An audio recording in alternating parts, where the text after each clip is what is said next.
Our orphanage has existed since 1989, and for the first about 19 years, we basically had groups every weekend. And then around 2007, a lot of things started changing.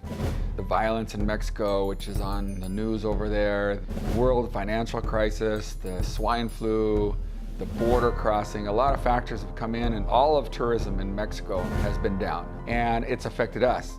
We know the reality is that we're gonna have less groups, just that's a fact of life. And that means that if the food doesn't come down with a group, it means we have to go physically buy that at our Costco, and we need the financial support to be able to do that. And it's a whole different perspective now. Our vision of the Kids Kingdom has always been to have a family. The love that we give to them is just like for our own kids. The biggest thing that we want to do at the orphanage is raise the kids and make them responsible. On a regular school day, they get up early, get ready for school. They use uniforms in Mexico, so they're all spiffed out.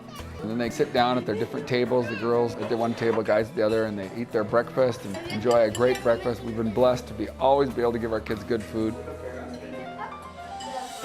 And then they go and grab their backpacks, and today it was raining.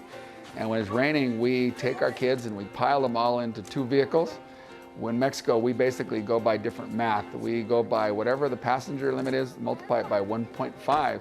And 1.5 comes out to 12 kids in our 8-passenger Suburban. And our 15-passenger will be 22.5, so that's about the average we put in there. And they're at school from 8:30 to 12 at the elementary school, which is 1st through 6th grade. The kindergarten kids go to separate little school, and they have it all set up over there, and it's beautiful, and they go for 3 hours a day. They love school, and they love the social aspect of it. They love getting out of the orphanage for a while. You know, they live here, 24/7, and they love having their friends at school, and they actually like to learn. And most of them who stay with me are gonna get through junior high at least.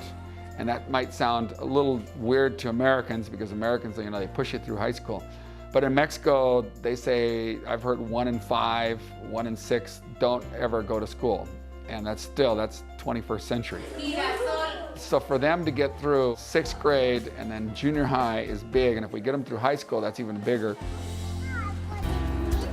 Before, when we had lots of groups coming down, we had cars donated around every 6 months, maximum a year.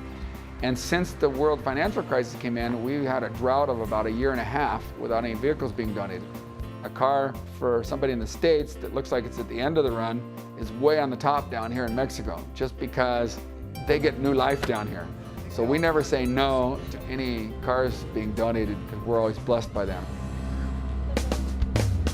Our Tío Tía Club program started about 20 years ago, and Tío and Tía translated in English would be aunt and uncle.